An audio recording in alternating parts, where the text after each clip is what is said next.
Good evening, everyone. Thank you so much for joining us. We are Vue.js, and tonight we're doing two excellent lightning talks from Brad and Ben. We have a couple introductory things that we're going to go through. We also, taking a cue from Vue New York originally, we introduced a couple rounds of fun trivia at our event most recently, so that would have been our June event.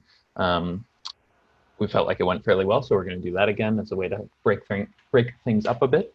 And then, importantly, after both of the lightning talks are complete, we'll have plenty of time for Q&A. So as a little bit of an intro to the Zoom interface, which I'm sure you've seen many times at this point, but maybe you haven't seen the webinar interface, there are a couple ways to ask questions. You can use, down here you can use either raising your hand to let us know you have a question. You can use this Q&A tab, which will allow you to ask a specific question and we'll be able to answer it either in chat or live. And you can also just use the chat to message just the panelists or message everyone. So we'll have a Q&A session at the end.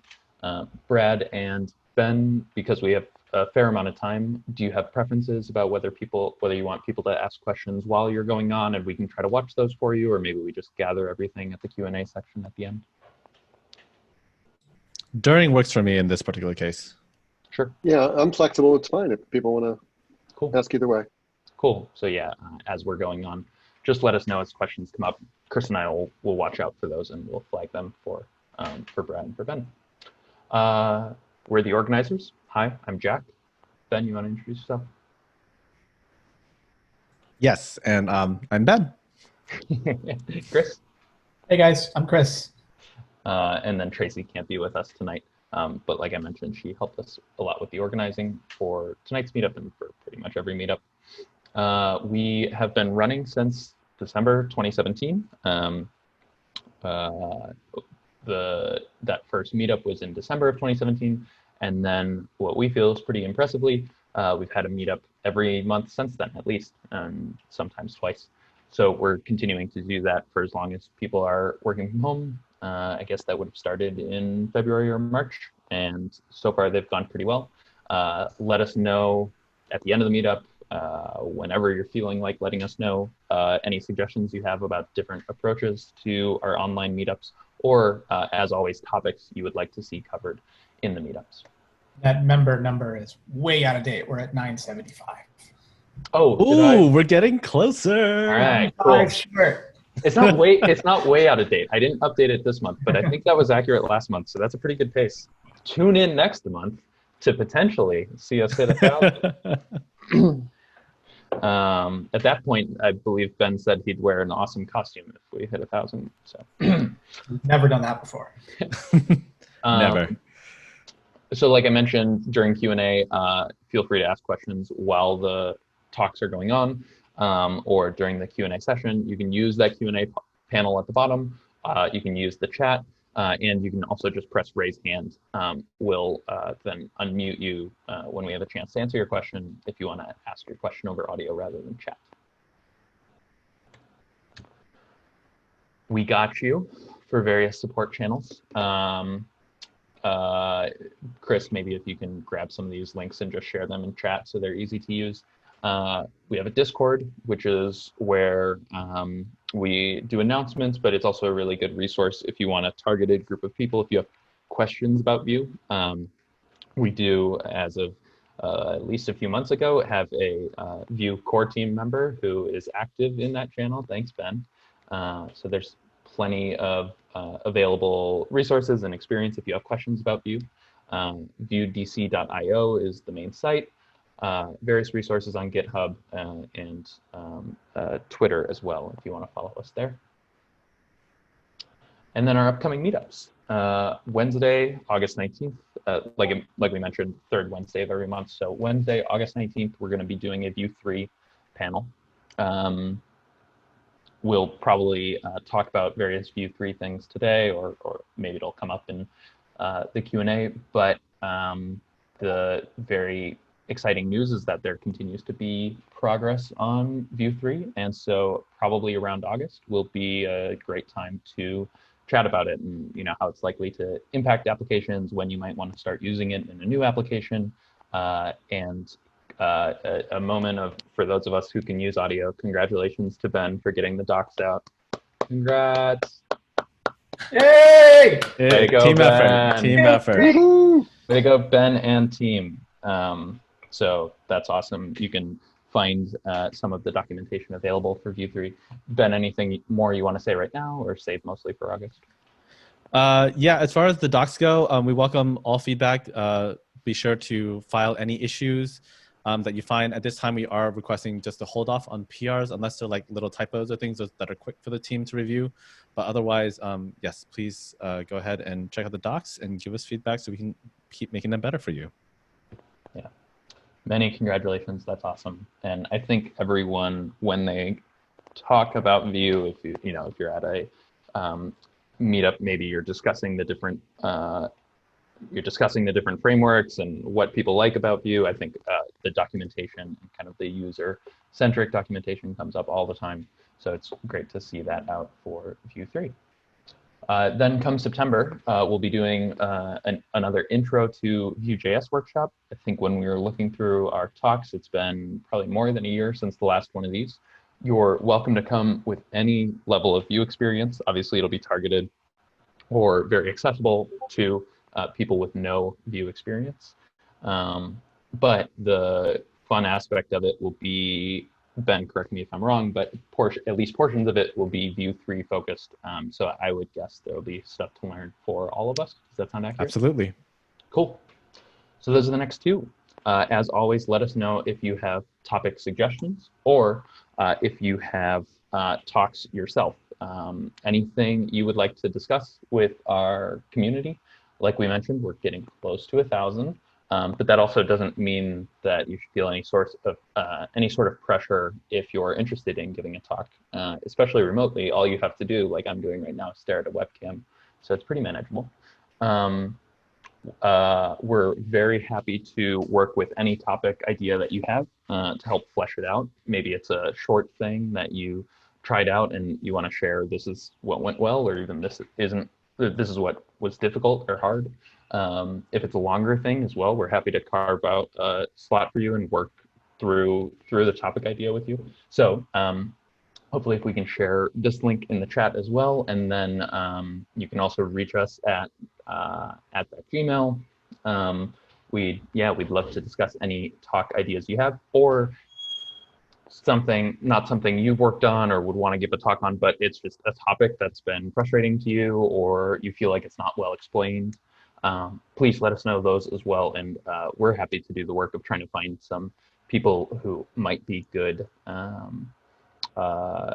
experienced developers to talk on that topic. Being remote gives us the opportunity to bring in pretty much any speaker that we can convince to spend time with us. Last month, we had Kim Maida, who talked with us about kind of her experience, career trajectory. It's someone that wouldn't normally be able to make it out to DC, but it worked really well remote. Okay, that's a lot of talking on my end. We're gonna start off with Brad. And like I mentioned, as we go along, we'll have a couple fun trivia periods. So get excited for those. And at this point, unless Chris or Ben, I've missed anything that we want to cover in the intro, I'm going to pass it off to Brad. You're good. Welcome, Brad. Welcome, Brad. Thanks for joining us, welcome. Brad. All right, let's see. Now I should be able to hit share here, right? Boom. All right, can you guys see that now? Looks great. Yay. All right, so I'm a senior software engineer at Bloomberg, working in a group within our consumer media section called Data Tools. The consumer media section is pretty much all of Bloomberg that is not the terminal that you think of when you think of Bloomberg. But if you think of Bloomberg.com and you think of the website, it's that side. But if something goes wrong with the website, that's probably not me. Rather, we're the stuff behind that. We're the internal tools and the pieces that communicate to power the insides behind the website. So what I wanted to chat about tonight was some of the work for the last year or so that we've been doing for our tools that have been adding Vue into this, and our experiences with how Vue made a lot of what we did to get one of our new apps built much more simply than we had in the previous times we'd done this. So what we had were a couple of different goals. One was a kind of an active goal, something we wanted to try and do. And then one was kind of an avoidance type goal, something we wanted to make sure we didn't do. What we were looking at last fall when we were doing this was basically a small project, 2 people, not even 100% of each person, and kind of a limited time till we could get that 1.0 MVP style release out. So the users wanted a lot, especially from the UI side. We felt under those kind of time constraints. What we wanted to do was spend our time on what was unique to this application, and give the users a lot of the things they wanted and expected in the UI, try and make them as happy as possible. This application was essentially all around internal definitions of audiences and breaking down parts of the sets of users into audiences. But we wanted to also avoid some certain things. We wanted to not spend our time doing the stuff that had already been solved by others. And because we were lazy developers, we did not want to do a lot of work. So we wanted to make the developers happy along with making the users happy. And we knew from previous Vue projects the kinds of stuff we didn't really want to spend time on that we'd already figured out how to do, and just didn't feel like doing that again. So we came up with a theme that there's a Vue component for everything. And I think that's basically turned into our motto for a lot of this. And this is the point where you're supposed to look at me and say, what's a motto? And then I can say, nothing, what's a motto with you? So there you go. Save that one for the next VueConf. Love it. But in general, for us, that's really something that's true. We've found for a lot of this stuff that if you just search for a little while, there's stuff out there that does a lot of stuff that we needed. So let me try and give you 2 specific examples. One was really general and high level, broad, if you will, and one was much more specific and a kind of a niche requirement that we had on this project. So the general need was that the people using the tool were not necessarily, sophisticated users, certainly weren't developers, and they wanted it to look like pretty much the kinds of common UI components that you'd see on most single-page apps, most websites. And what we knew from previous projects were as soon as we started putting things in front of them, then we would start in the best of Agile tradition iterating, where they would be like, oh, well, that's nice, but what I really want you to do is, and they'd start adding and changing and moving around the UI and adding either new capabilities or moving around and changing the capabilities that we gave them. So we wanted for our general need to do something where we could give them a really slick, nice UI and be able to make it work out without a lot of work. And so for us, the solution within Vue was Vuetify. Vuetify by John Leiter builds an amazingly useful tool on top of the material component spec from Google. So you basically get all of the standard UI components that you're used to in any app and any component library for these things, plus a whole series of Google icons or Font Awesome icons or whatever else you want. And it made it a really big leg up for giving everybody a standard modern UI. They knew what it would look like. If you've seen the material design spec, it looks like what a lot of websites these days look like in terms of the layout of pieces. And it had just, a ton of the kinds of things we wanted with real simple stuff. So that was our first big win. The second was a more specific kind of need. For this particular app, one of the components was to be a rule builder where we could help users define an audience and create the rules visually. Again, we're not talking about technical folks. So while we had a need to in the back end, define things in a JSON structure, send that specific JSON to the back end in order to evaluate the rules and retrieve an audience, etc. That wasn't something that we could get on the front end. What we needed was a rule builder that was very visual, that was just point, click, and in some cases drag and drop, so that they could use it. And it had to be similar to other tools. And in fact, we had built similar types of UI in previous projects on our side and on other projects within the consumer media part. One of the things we found was a component by Daniel Abernathy. A hat tip to him for Vue Query Builder, which is just a really nice, small niche solution. You can see a screenshot on the right for a kind of a standard example of the stuff that you can do.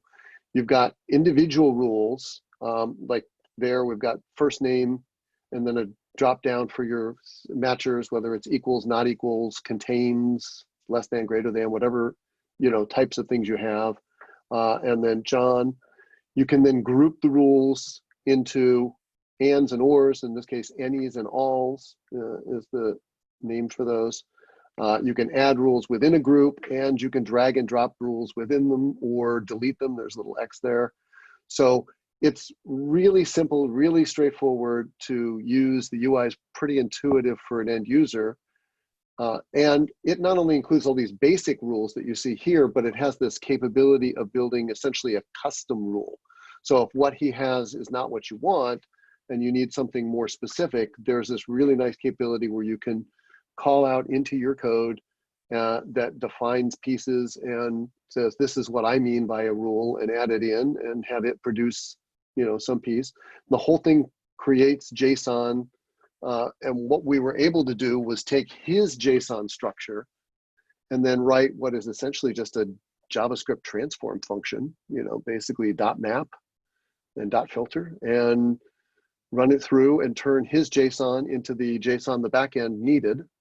So that was one function in one place that if anything changes on either side, we can change it. And we hooked and wired the pieces together. And those things between the big stuff from Vuetify and the specific stuff from the rule builder, that got us kind of 95% of the way to doing what people wanted for our particular project. 95%, by the way, was a very accurate, highly measured metric, just in case you're wondering, because we're very data driven. So with parameters, props, slots, all of those kinds of things that come standard with all the Vue components, we were really able to do most of the things we needed to do.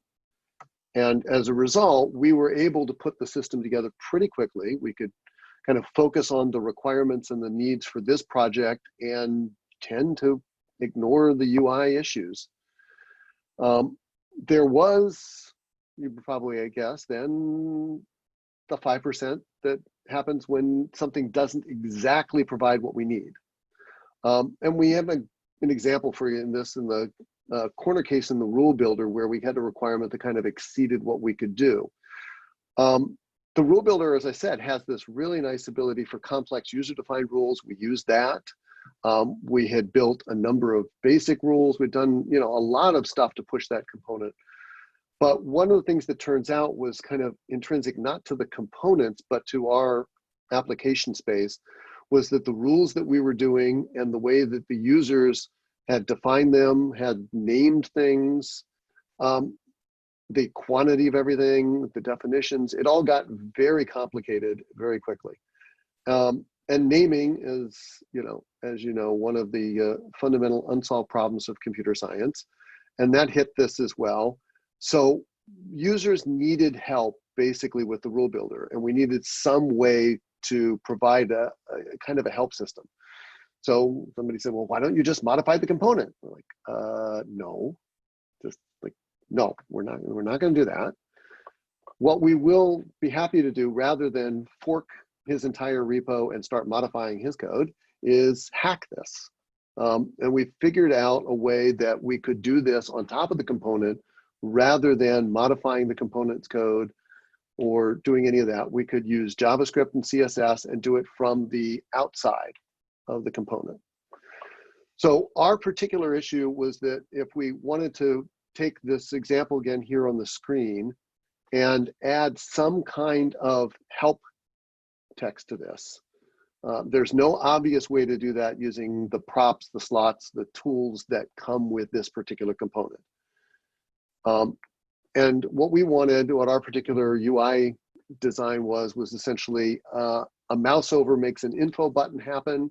And when you mouse over the info button, more specifically, you get an additional tooltip with explanatory text. Good news, Vuetify actually has tooltips. Of course it does. Vuetify has everything. So we did that. We basically tossed in the icons because Vuetify has icons.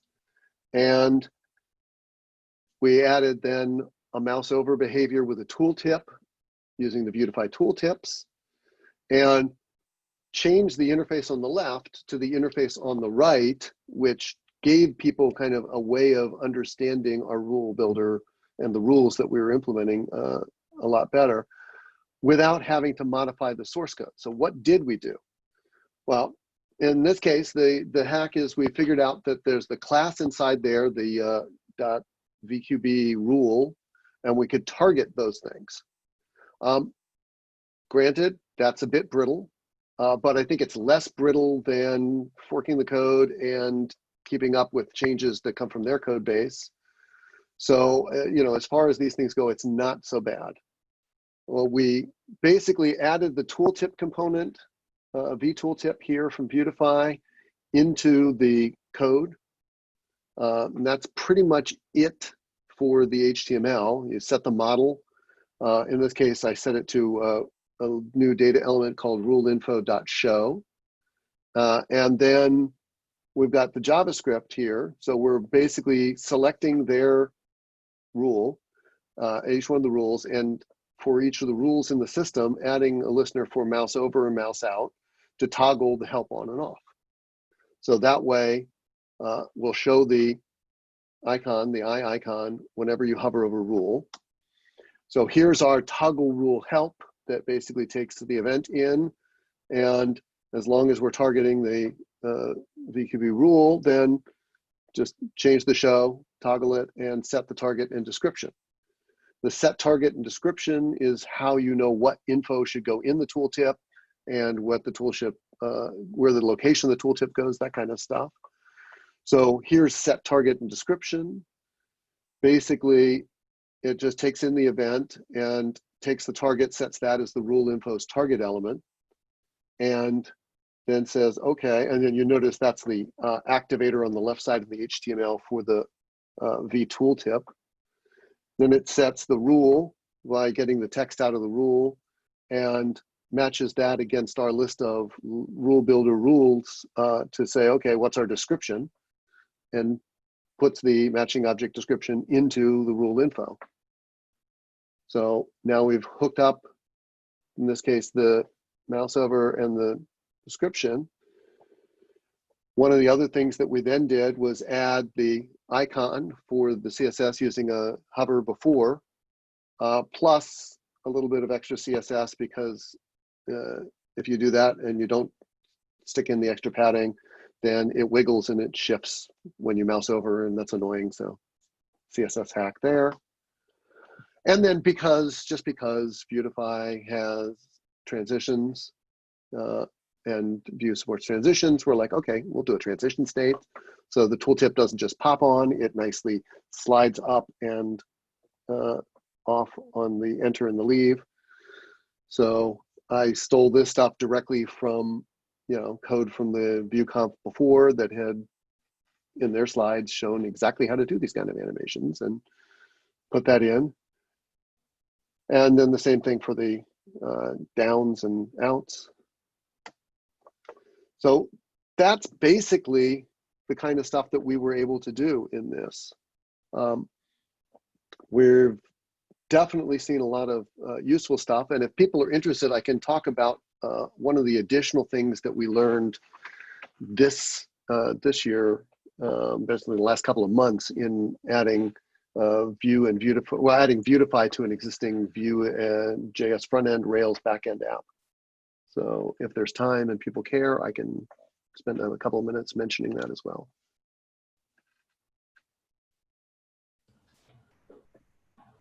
That was excellent, Brad. Thank you. Thank you very much. Do you want to cover the extra stuff maybe in the Q&A section? It's fine.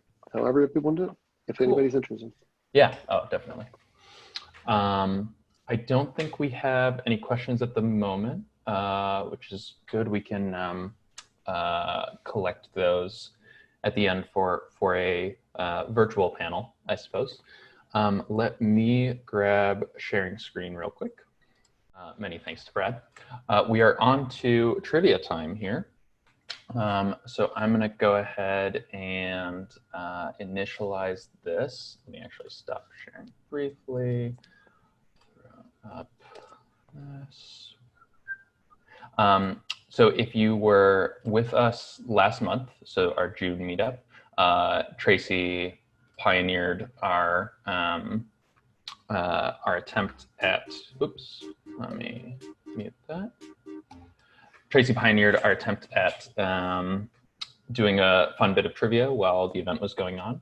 So we're going to try that again. Podium number 3, Mr. Mister, a fantastic name. Very proud of you, Mr. Mister. Matt, excellent. And Joel. Yay! Joel. Congratulations. You beat Brad. Good job. And all the panel. And poor surfer person. All right. So let me grab a screenshot of that real quick just for posterity. Okay. Very good. Congrats to everyone. Come to our meetup when we're finally in person. Yeah. We will reference these when we have things to give to you rather than... well, we have things to give. Yeah, no, we definitely have things to give.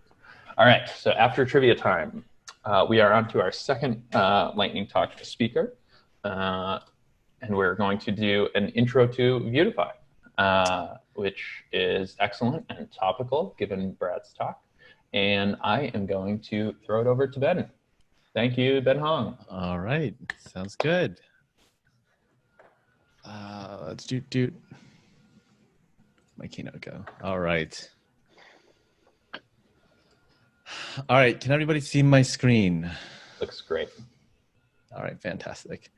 So we're here to talk today about venturing into Vuetify. So believe it or not, this was not planned at all. I had no idea that Brad was going to mention Vuetify, so this is great.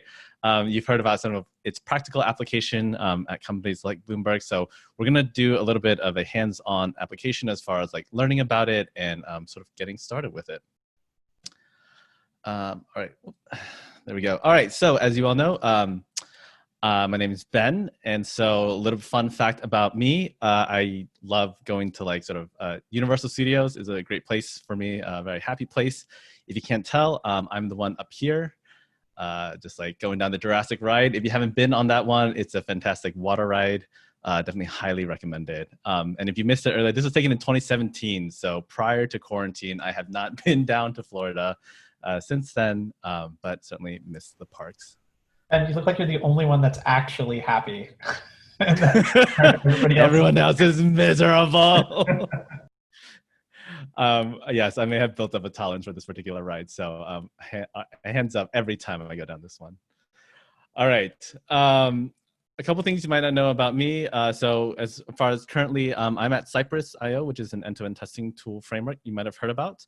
And I work there as a DX engineer, and the DX stands for developer experience. And for those looking for me on the Internet of Things, you can find me at BenCodeZen. As Jack mentioned earlier, I am on the Vue.js core team. I work primarily with the docs team, and I'm helping to lead some of the initiatives with the VuePress project. So if you have any questions about those, please don't hesitate to reach out. And then, as you all know, I am also one of the co-founders and to help run VueDC. So really glad to be here and grateful to have Chris, Jack, and Tracy as helping me to run the meetup. Okay, with that said, so we talked, Brad talked about like sort of the benefits of design systems. So I won't spend a lot of time here, but as we all know, when you just use sort of normal markup HTML, your website looks, fairly, it works, but it could use a little bit of polish. And so design systems really allow us to take it and standardize things, not only like spacing, but then just like making it easy for us to make our websites look great. And so, whoop, where's my arrow key? There you go. All right.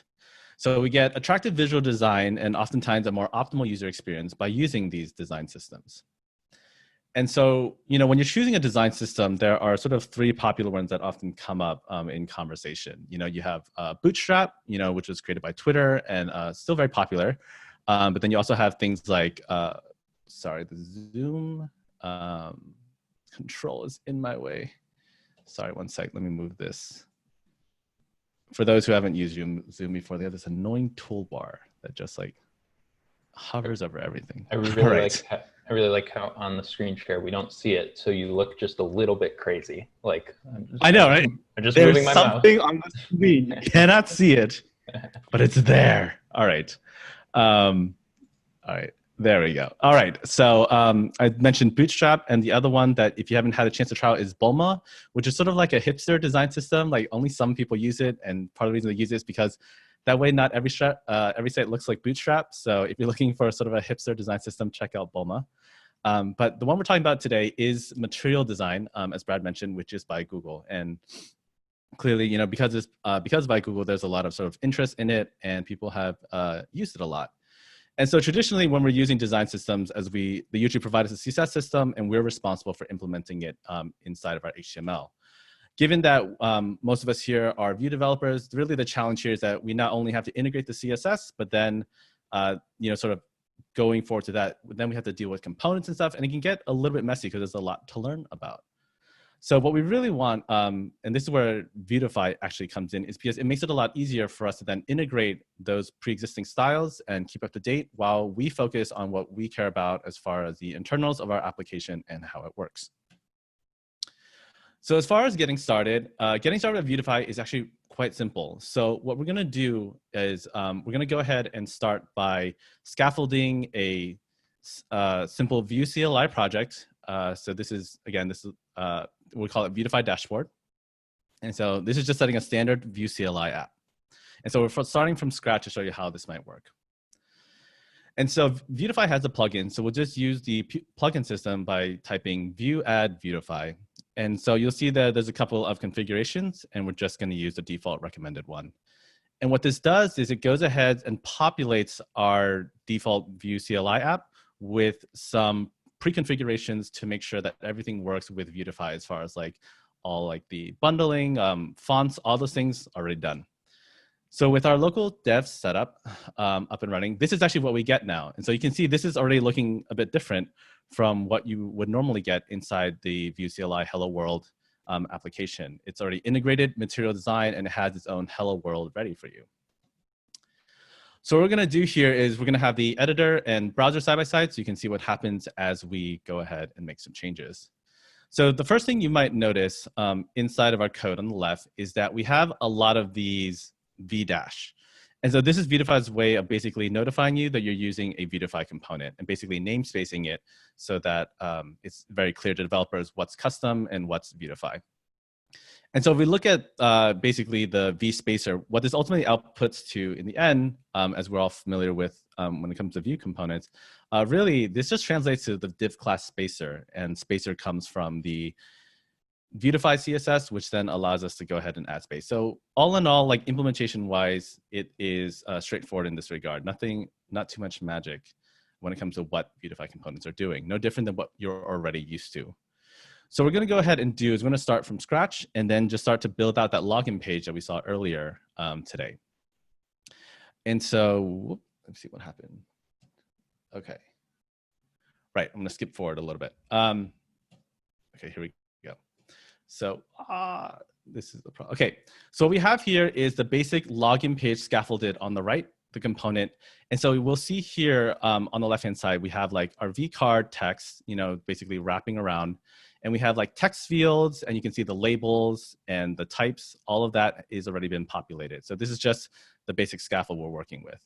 So when you're working with Vuetify, a lot of times they provide basically these common props that are intuitive and allow you to go ahead and do things like prepending icons to text fields, which is actually quite common in today's design patterns. And so you can see here that, as Brad mentioned, it does include its own icon library. So by simply adding the icon name to prepend icon, it basically does the work for you and styles it exactly as you want.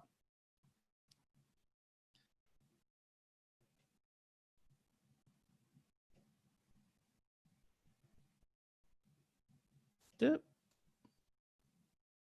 we go.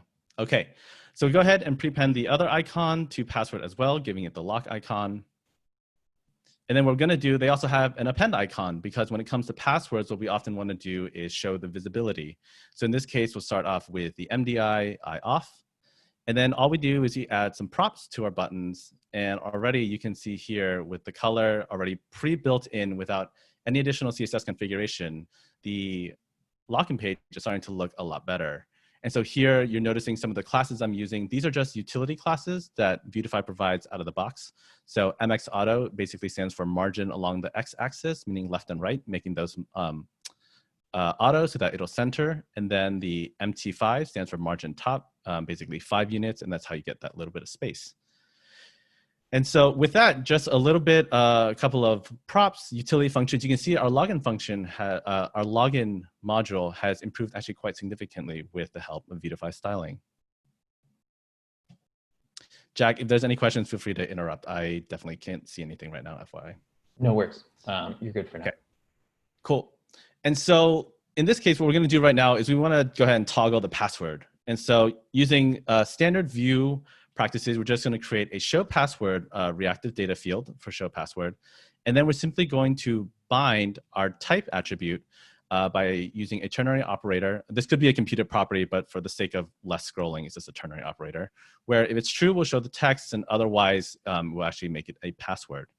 And so here we have a special event. So one of the things Vuetify also does really well is provide these call it intuitive event names that you want to attach to certain things. So in this particular case, within our input, we want to actually assign a method to what happens when you click the appended icon.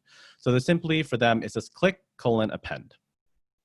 And so that will allow us to then use this and trigger what we want as far as toggling the visibility of the password. So all we're going to do is simply toggle show password by simply flipping the Boolean value. And so now you'll see that when we go ahead and type in here and we click on the icon, you'll see now that you can swap the password visibility. So again, all of this so far is basically standard Vue from as far as vbind and evaluating expressions. But we can see that what Vuetify gives us is syntactic sugar to make that process just a bit smoother, and while also providing us the styles to make our app look great. And so at the last bit there, you can see that now we've actually gone ahead and swapped out the icons so that depending on when it's visible, we want to make sure that the correct icon is shown and that the users don't get confused. Okay, so that was a fairly simple implementation of Vuetify for the login module. And so what about layouts? Layouts can be sort of a pain when it comes to styling things, especially with web applications, and not everyone has the experience either with grid layouts and those sort of things. And so luckily, Vuetify also makes this part a lot easier for developers as well. So we take this sort of wireframe and we go ahead and assume that what our content we want to wrap around is this gray box that we have inside of our browser. Vuetify, basically, the way we start to use their layout system is we wrap it in a v-container. This basically tells Vuetify, like, this is the grid system, like, we're going to use this to wrap the content inside of it. So within this now, you might want to do things like centering, you know, or whether or not like multi-column. And so what we want to do next, for those who have been in the industry for a while, is we'll wrap it in a v-row component. And so that element then will basically allow you to tell the container, like, this is the row that will contain all of our content. And then, as you might predict for some of you, we also have the then ability to define the column in which the content exists. Now, this is fairly standard with Bootstrap grid styling and other design systems. And one thing that it does well is that Vuetify utilizes the Flexbox system. So in the event that you had 3 V columns implemented basically side by side instead of your V row, Vuetify will automatically space them out proportionally as you want. And so in the event that you add another V row, it'll go ahead and collapse and like resize accordingly. And so here, this is an example of multiple rows with multiple columns. But more importantly, because it's using things like Flex, without doing any sort of prop configuration, the moment you remove a column, it will automatically go ahead and fill up that space so that you have that proper side-by-side, basically 50% layout that you want. And in the event you want to go ahead and add space between them, earlier we saw that component earlier, but by adding a vSpacer, that simply allows you to add basically that placeholder to allow your content to exist side by side. So again, this example here is a little oversimplified, but the point here is to illustrate that Vuetify is designed to help you with the grid system and to make it as simple as possible for you to create sort of nice layouts with sort of minimum boilerplate. All right, so you might be wondering, like, how about more complicated components? So one of the things when it comes to building components is the dreaded table, right? Because tables have a lot of functionality. And so let's take a look a bit at that. So for our Vuetify dashboard, let's say that we have a set of requirements from a project manager where we need to display a table of data, we need to sort the data, we need to set how many rows are displayed, and we need to paginate through the data, and we want to notify the user when the user has clicked. Now, as many of you might know, when it comes to building out these sort of features, especially pagination can be especially painful to do. So the question is, can we solve these requirements using Vuetify? So let's take a look. So jumping into their docs, what we're going to go ahead and do is check out basically all of their components. And sure enough, they have a tables for a set of table components.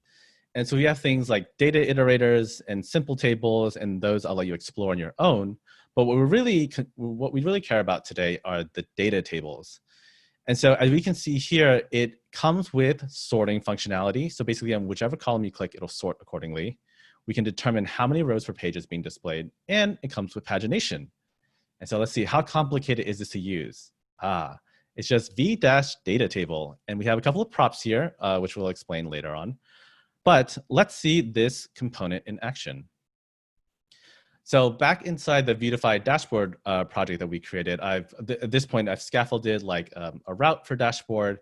And so you can see here that I've pasted in our v-data table with its props. Now, nothing's showing up right now because we need to go ahead and make sure those things are bound correctly. So let's go ahead and do that. So I'm going to go ahead and drop in basically the script block. So you can see here we have a data store on the left-hand side that has a headers key value pair with an array and a series of objects, and then desserts and so forth. And so as far as how that maps, our headers here from the top, the prop is mapped to our data store. And so that's what's actually mapping, you see, each individual row. So you can see like, it maps to the headers, every column. So if you look up here, actually, I don't think you can see my mouse, but where it says dessert, calories, fat, and those sort of things, that's what's being populated. And you'll notice also that in the very first one, there are additional props you can define on your header, whether you want it to align left, center, right, things like whether you actually want it to be sortable or not, and the value basically that which you'll be referring to later on. And I'll show you where that comes into play. And so desserts, as you can see, ties into the data store down here. And so these are the items that are passed into the data table. So they represent the individual rows. So we'll go ahead and scroll down a little bit.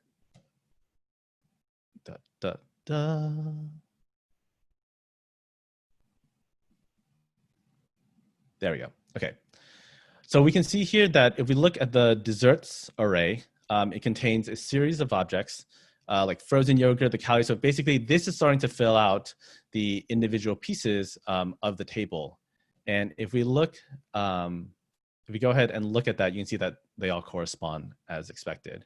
So as I mentioned, the dessert corresponds to the headers, and the name, this is what I was talking about earlier. The value of each header corresponds to the key value pair that's defined underneath the individual items that are being passed in.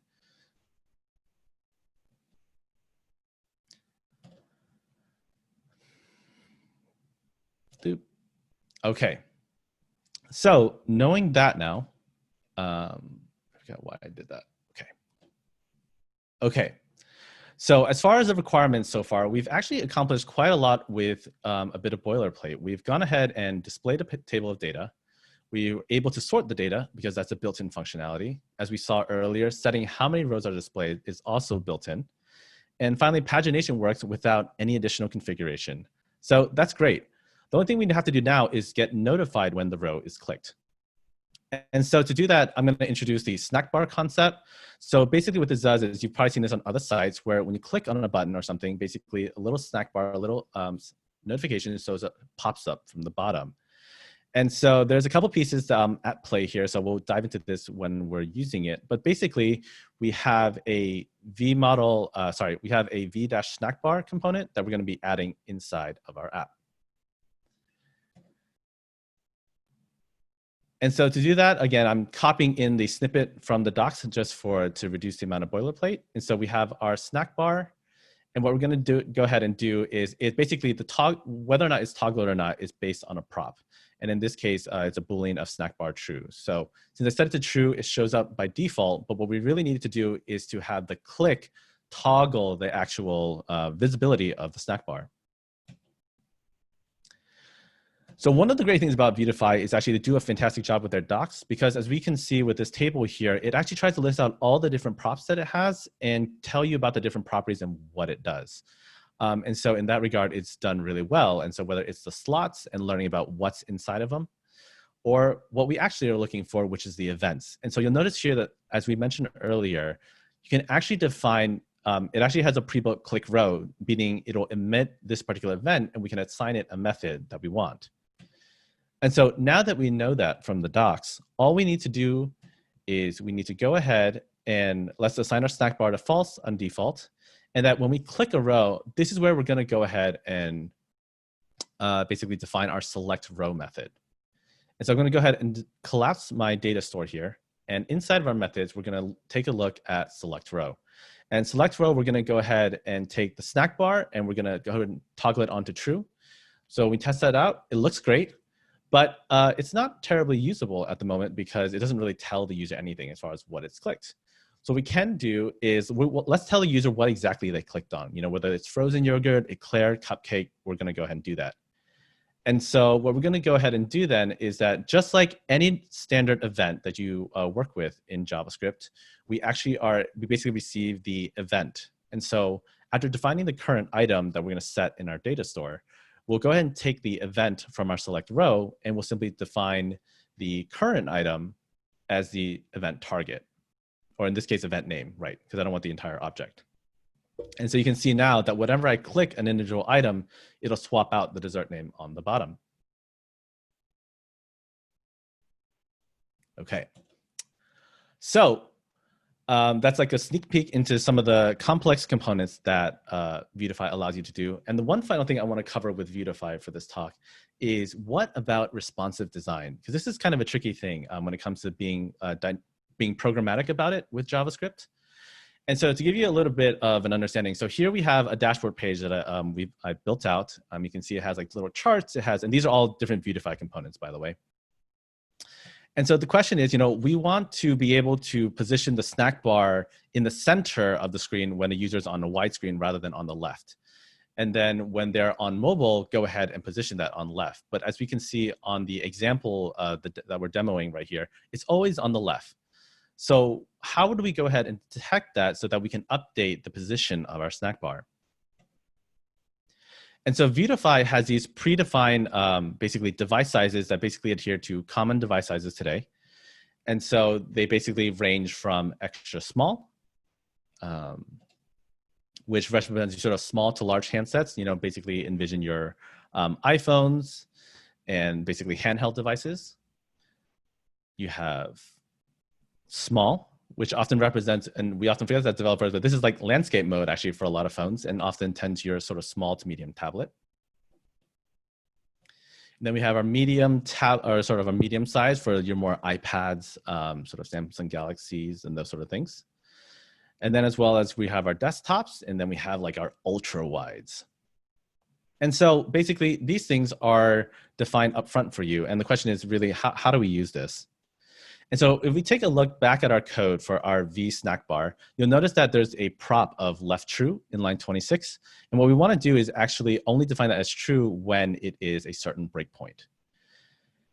And so the way we might do this, if you were to look at a standard, basically responsive design, you might notice that, so here we have a component, and inside of our JavaScript, we have to first define that whether or not the component is mobile, right? So as to be clear, this example just literally returns whether or not it is mobile. And so we have to detect things like on resize to then check whether the inner width is less than 600. And then when it's mounted on resize, we have to add an event listener for resize and then add the passive true. And then before destroy, we have to make sure we remove the event listener. And all of this work has to be done just for you to check programmatically whether or not it's mobile. And this is a lot of boilerplate. We're not even talking about like tablet and all the other sides. This is just mobile, less than 600 pixels. Luckily for us, oh, right, I totally forgot I did this. But as I mentioned, like all of these steps are necessary to basically make like a proper functioning programmatic responsive breakpoint. And it's a lot of boilerplate. And what Vuetify does well for us is it provides us this universal basically variable, and it's $Vuetify.breakpoint. And so what it allows us to do is access our device sizes at various breakpoints, whether it's medium or any of the other ones that we mentioned, whether it's small or large, by simply passing, or sorry, by simply calling $Vuetify.breakpoint, in this case large, it will actually return a true or false value based on whether or not it is that device size. So when it comes to implementing this for our snack bar, all we need to do is replace our statically typed or statically coded true value in here and go ahead and replace that with $Vuetify.breakpoint. I think in this case, I defined it as large. So we only want it to go left when it's large and above, and otherwise we want left to be false. We want it to default back to its center position. And so looking at our app now, when we go ahead and click on our row, you'll see that now on desktop, it is actually, or sorry, on mobile, it's center. And then when we are on desktop and larger, it goes ahead and kicks over to the left. And that's it. That's all you need to do the programmatic responsive design. And so that's one of the neat things I like. And it's sort of these sort of affordances that Vuetify provides that makes it really fun to work with. So with that said, why Vuetify? So as you saw, like it tries its best to be intuitive and easy to use. And it actually has an incredibly active community when it comes to open source projects. We all know that one of the scariest things when you buy into a project like this is whether or not they're going to keep it up to date, because you don't want to have to be the one fixing bugs or worrying that they're not going to patch. And I can tell you that John Leader and his team, they work like, I believe he actually has full-time people working on this, if not at least himself and his wife. And so they're extremely active as a community, one of the most well-supported design system communities that I've seen in my experience thus far. And so as a result, you can really count on sort of that regularity and support when it comes to that framework. Sorry, like the design system framework. And though we didn't get a chance to really dive into this, Vuetify does its best to honestly build accessibility into the components that you're using. So if at the time you're not on a team where you have time to think about these sort of things, Vuetify actually tries to help you basically cover these aspects. I certainly wouldn't rely on it entirely for making your web apps entirely accessible, but the fact that your design systems are trying to help you get there, I think is always something that is great and something to sort of, I mean, who can't use any extra help when it comes to accessibility? And finally, there is cross-browser support, so they do try to keep those in mind as well. And because of that, Vuetify is definitely the design system I tend to recommend whenever anyone is looking to take their component library to like an enterprise level scale, just because there's so much support behind it. And so in case where these slides are from, we're sponsored by Vue Mastery. So if you're looking to like actually take a full course on it, you can go ahead and check out my course on vuemastery.com. But of course, as I showed you earlier, the docs they put a lot of thought into it. So go ahead and check out the docs and see how far you can go from there. And as Chris and Jack mentioned, I am pretty active in our DC Discord channel. So if you have any questions, please feel free to ask, and I'm happy to do my best to help out. And with that, that's it. Woo! Thank you, Ben. Thank you very much. That was excellent and very informative. And Ben, of course, as usual, is underselling himself a little bit and has the course available on Vue Mastery, which is continues to be a really solid resource for anyone interested in learning more about Vue. At this point, we can take some questions. So thank you to Ben and to Brad for their excellent presentations. I have a couple questions of my own, but I will hold off on those at the outset. Like we mentioned, feel free to type anything into the chat or use the raise my hand feature to just say like to give an audio question. And you can also use the Q&A feature. It's very easy to type in a question there so that we can make sure we get them answered in order. With that, I'll open the floor to any questions and give it a couple beats before I pester them with my own. So Jack, while you're waiting for the first one, I can just amplify what Ben was just saying, because we had just last month taken and dropped in the data table into an existing Vue app that did not use Vuetify. And in addition to what he was saying, the pagination piece on the data table is amazing, because we were able to hook it up to the server-side pagination and the external data source, so that rather than downloading 10,000 items into the browser, it went server-side, it pulled the next pages, and it did it all without changing the REST API or the backend or anything. You just drop it in, and it works. So it was very slick. That's fantastic, and that actually steals one of my questions for Ben. Well, no, that's excellent. A question for either of you, and maybe Brad, since you did it very recently. It looks like some of the documentation Ben showed assumes you have all your data at the beginning, but what was your experience like making it work with a backend that does that pagination? Maybe for Brad. I mean, I can start, and then Ben can amplify. It actually allows it either way. There's definitely a little work to do, but it's mostly just a matter of hooking it up against the APIs you have and intercepting, passing it the pieces.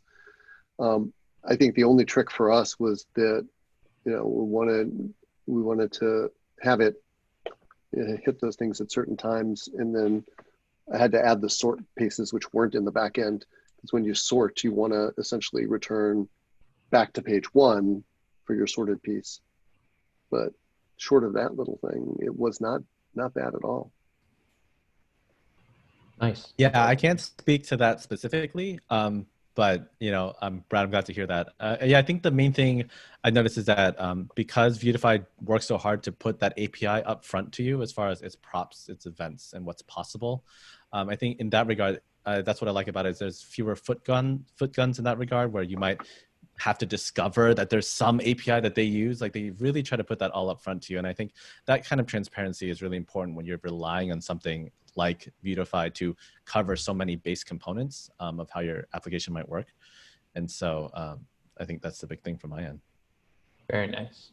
The nice thing about having two talks highlighting Vuetify is we can dig in a little bit and probably get answers from both of you to some of these. So a question from Reinhardt, does Vuetify allow you to sort on multiple columns in multiple directions, for instance?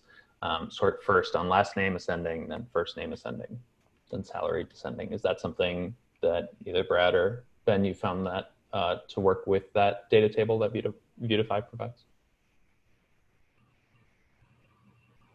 Yeah, I mean, it definitely has it. We chose not to do it for the particular one that we had due to just the REST API backend didn't already support multi-sort, and I wasn't taking the time to add it.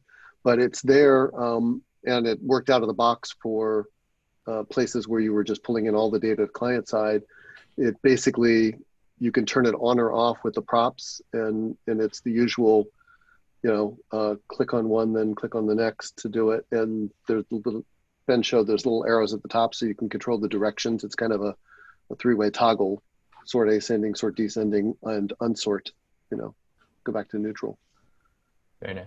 So yeah, that capability is definitely there. Ben, you're muted.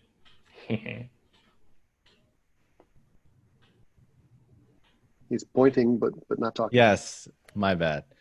Um, yes, and to prove Brad's point, I have found in the docs, there is a multi-sort prop here, just to show. And so by default, it is false, Reinhardt, but as long as you turn it on to true, you can sort by multiple properties. That's all you need to do. Very neat. Yeah, I was very briefly looking at the documentation, and it seems very straightforward, which is cool. From someone in the Q&A, going back to libraries mentioned, Ben, I think you covered Vuetify, Bootstrap, and Balma, perhaps. But how do they compare in terms of accessibility and browser support? And then specifically, how well does Vuetify support those considerations, multiple browsers and accessibility considerations? I think I'll throw that to Ben first.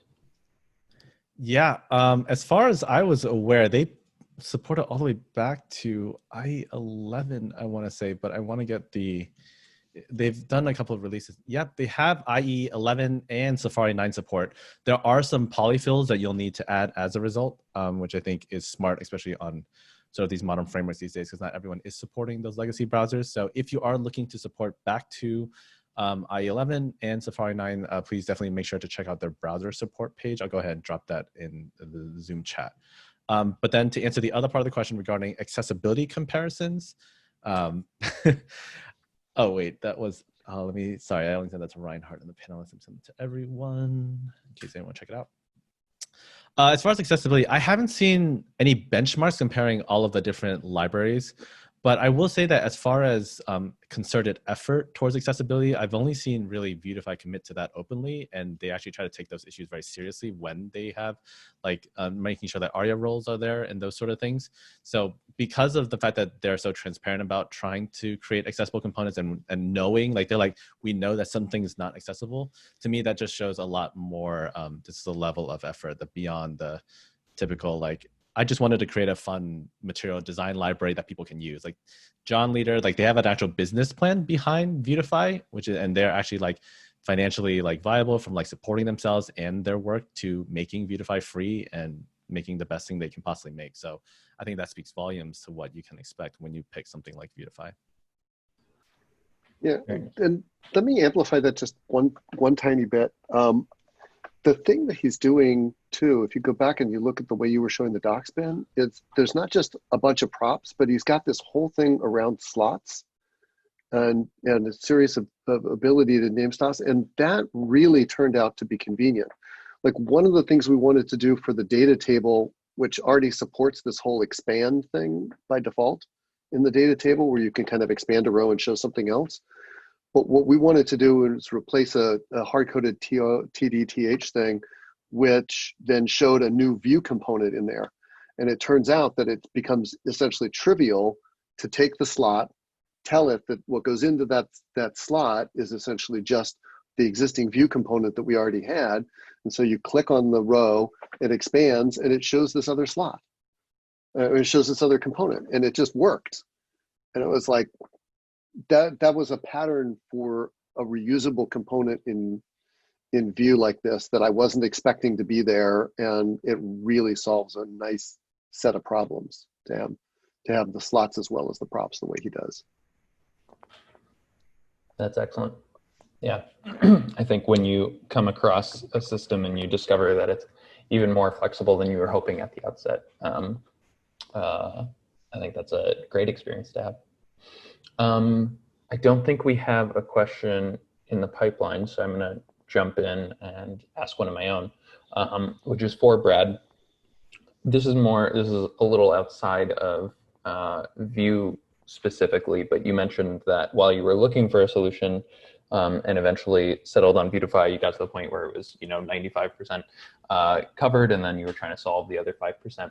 What was the process like in terms of your team's interactions with the people who were going to be using this? And how did you balance trying to pick a solution that you could try and hopefully worked, with not getting in too far before you discovered that it wasn't going to work? So kind of like what was your process like in picking that solution?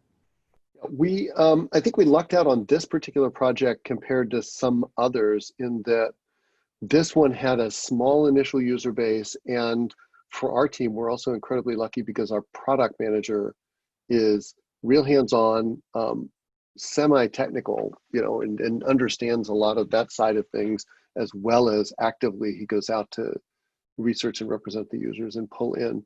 So he was familiar with material design as a design system and a concept. And basically, once we had come back around and said, well, there is this kind of obvious solution, and then there's all sorts of other stuff that we could do that's more work. Here's what it looks like. Can we poll the users and check? And there were not that many of them in this particular case for our tool. It was not a long round to get consensus, even before we'd really pulled it up and just say, we're looking at this kind of a UI. This is the stuff it looks like. And here's a quick example of, one of the existing Zeppelin screens slightly tweaked to use a material styling. Can you live with that? And it turned out to be quick consensus after that. So we got lucky. Nice. That's awesome. Yeah, it's great to have a feedback cycle that works out that way. So that's cool.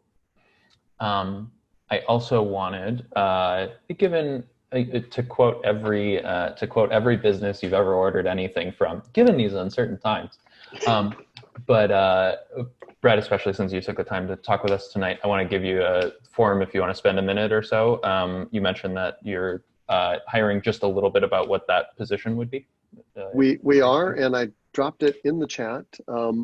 The link to the careersbloomberg.com. So we're hiring for a lot of positions.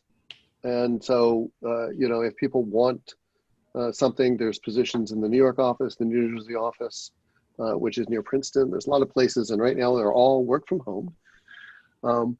But this particular one's on my team, which is essentially a full stack engineer, to use the probably out of fashion term du jour, where for us, it's JavaScript, Vue, HTML, CSS front end pieces. Then some of the apps, a lot of the ones we're building now are Node and JS and SQLize or something like that for a database backend stack. Others that we've inherited are Rails apps. One new one we're working on right now is going to be all TypeScript based, and our first chance at doing that. So that'll be fun. So there's a whole series of stuff on the technology stack like that. And then where we sit in our group tends to work closely with a data engineering team and a data science team, doing a lot of visualization for theirs, as well as a lot of user interfaces. So there's big data stuff. There's ETL pipelines that the data engineering team is working with. There's machine learning and all sorts of that kind of stuff that our data science team is doing. So we're kind of adjacent to those technologies and supporting the tooling and UI side for that. So that's kind of the work that we do. And the one thing I'll tell you is if you don't want to be bored and you want to get paid to learn new stuff, then that's the major reason I tell people to come to where we are. Because when I got hired in 5 years ago, it was because I knew WordPress and PHP, and not any of this. That's fantastic. All right, I feel like that was a pretty solid pitch job. Thanks, Brad. Like he mentioned, he had shared the link to that specific position and then the careers page in general over in chat. So thanks a lot for that, Brad. Barring, I don't think I'm interrupting any other questions. Yep. So I'm gonna steal the mic one more time and ask a question to Ben, and then we're gonna do our last round of trivia, so that you can win the fabulous prizes once we're back meeting in person sometime in 2025. So please stick around for the trivia. And if you have any more questions, bring them up in the next 3 minutes or so that once Ben is done with his fantastic answer, we can grab those questions. So my quick question for Ben was just, I think in the chat, someone was mentioning that they had come into a Vuetify code base and that from a layout perspective, the team had missed the V container that you mentioned, which led to likely a lot of problems further on. Mm-hmm. When you're using a design system that's externally done by someone else, whether it's Bootstrap or Vuetify or something similar, there's often there's the balance of wanting to use it quickly, which is often made hopefully made easy by good documentation, and also not wanting to get 2 months in and realizing that you missed something key. How would you suggest, the answer may be Vue mastery, but how would you suggest people learn at a good balanced pace for that? Should they only look at documentation for the first component that they need, or should they try to read through everything? Or how would you recommend people approach getting started with the framework in that way? Or it's tricky because certainly every framework does approach documentation in a slightly different way. I would say when you can rely on a framework like Vuetify, for example, I actually do recommend start with the docs, because they are set up to get like you up and running, and then you can cover basically the fundamentals and essentials as quickly as humanly possible. The nice thing though is that when it comes to things like the responsive design, like missing like sort of key things, I think this is something that plagues a lot of developers when it comes to like being afraid of missing like the one critical thing that'll make your app work. And the reality is that a lot of times we find ways to work our way around that, and there's nothing wrong with that. Right? Short of your app not working, basically to me, if you find a way to hack around it and you didn't know, for example, that vContainer exists, there's absolutely nothing wrong with that. I don't think there's anything to be concerned that way. But if you're suddenly looking to get started, I would say when it comes to key things like responsive design or grid layout, definitely take the time to at least read the beginning parts of these sort of frameworks, because they are sort of like they build on one another when it comes to things like rows and columns. So as long as you check that out, I think that's the best place to start. And if you miss something, hopefully things like Vuetify will help you catch you and then just sort of save you where it can. And then certainly if you need video courses and those sort of things, be sure to check those out. But you know, everyone learns differently, so do what's best for you. Very diplomatic. That was fantastic. All right, we've given people their 2 to 3 minutes to ask any final questions. Chris, I'll throw it over to you real quick. Anything you wanted to ask or throw in before we move on to our trivia round? No, I'm good. I really appreciate everyone's talks today. And Brad, I was looking at Query Builder. I thought that was really cool. I'm passing that along to my team as well. I haven't seen that one yet. So thank you all. Yeah, that looked great. I will say, before we move on to trivia, I do have two small shout outs. So again, I'll send this out. But again, for those who haven't had a chance to check it out, be sure to check out the V3 docs. We are in beta, so there's still opportunity for change and input. So we would love your input. But number 2, which I didn't get to announce earlier, but hello to our friends from Ontario. KW JavaScript is actually joining us, I think some of them today. So a special shout out goes to Margot for inviting everyone today. So thanks for joining. I'll drop a link to their meetup. And so they host remote meetups as well regarding JavaScript. They do other stuff outside of Vue, but nonetheless, great group. And Margot's a fantastic organizer. So big shout out to them, and thanks for coming today. Woo. Thank you so much. Last round of thank yous to Ben and Brad. Please send clap emojis if you don't have audio. And with that, let me pull up our last round of trivia. The aptly named part 2. Small moment. Our podium number 3. Oh, Canada! Canada's number 3. Canada. And Joel tops the podium again. Who got number Here 1? we have Who got it? Alex. Alex. Nice. Good job, Alex. Congrats to PG Money. Representing KW JavaScript. Love it. Nice job, Alex. Done. All right. UDC folks got to step up their game. Yeah. Clearly. So we have those screenshots for posterity.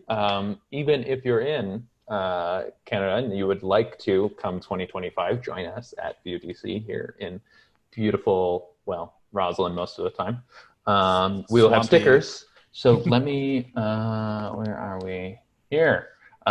Tracy, as of last month, had put together a lovely new logo for us, and we have stickers ready and waiting. It was obviously the best possible time to buy something that you can only distribute in person. So we're very excited about that. But we have a nice backlog now of people who are getting stickers when they join us next. And with that, I think that's it. Thank you again so much to Ben and Brad for their insights and presentations. Thank you for everyone for joining. Let me pull up this slide, which is next meetup, Wednesday, August 19th, when we'll be talking about Vue 3 and the fact that mixins are still in it, but not filters. At least as far as I'm aware. Yeah. And there we are. Yeah. Thanks, everyone. Thanks so much for joining. Have a lovely Wednesday evening. Thanks so much. Thanks for coming, Thanks, everyone. everybody. Y'all are the best.